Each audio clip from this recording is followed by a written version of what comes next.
সুপ্রিয় শিক্ষার্থীবৃন্দ, essential study এর পক্ষ থেকে তোমাদেরকে জানাই স্বাগতম। আজকে আমাদের ভিডিওর টপিক হচ্ছে ষষ্ঠ শ্রেণীর ইংলিশ চ্যাপ্টার 17.2।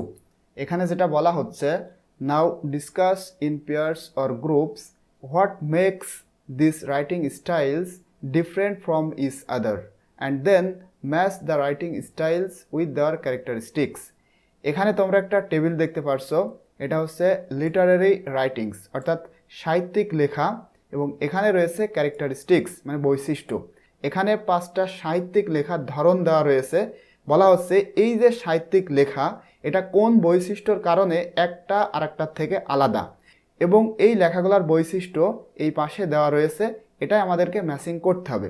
দেখো, নাম্বার 1-এ যেটা রয়েছে শর্ট স্টোরি। শর্ট স্টোরির যে বৈশিষ্ট্য সেটা হচ্ছে has the beginning, ending, characters, facts, time, place and finally theme.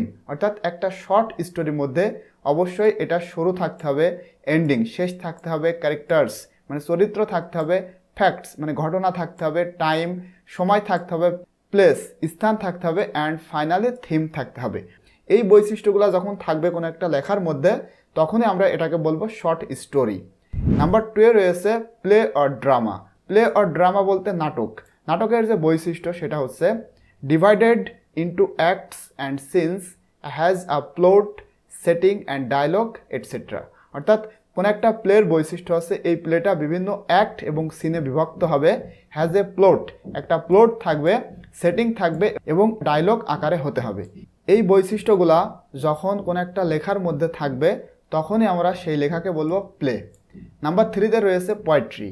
পোয়েট্রির বৈশিষ্ট্য হচ্ছে has stanza, rhyme and rhythm. অর্থাৎ পোয়েট্রি বা কবিতার মধ্যে অবশ্যই স্ট্যান্জা থাকতে হবে, রাইম অ্যান্ড রিদম অর্থাৎ সুর এবং ছন্দ থাকতে হবে। নাম্বার 4-এ রয়েছে ফ্যাবল। ফ্যাবল শব্দের অর্থ হচ্ছে কল্পকাহিনী। এটার যে বৈশিষ্ট্য সেটা হচ্ছে short and has a moral lesson. এটা অবশ্যই শর্ট হতে হবে এবং এটার মধ্যে একটা নৈতিক পাঠ বা নৈতিক শিক্ষা থাকতে হবে। যখন কোনো একটা লেখার মধ্যে আমরা এই বৈশিষ্ট্যগুলো দেখতে পারবো, সেটাকে বলা হচ্ছে ফ্যাবল। নাম্বার 5-এ রয়েছে সায়েন্স ফিকশন অর্থাৎ কল্পবিজ্ঞান। এটার যে বৈশিষ্ট্য সেটা হচ্ছে কমন থিমস আর time and space travel, tells impacts of science on people. এইগুলা যখন কোনো একটা লেখার মধ্যে পাওয়া যাবে, সেটাকে বলা হচ্ছে সায়েন্স ফিকশন।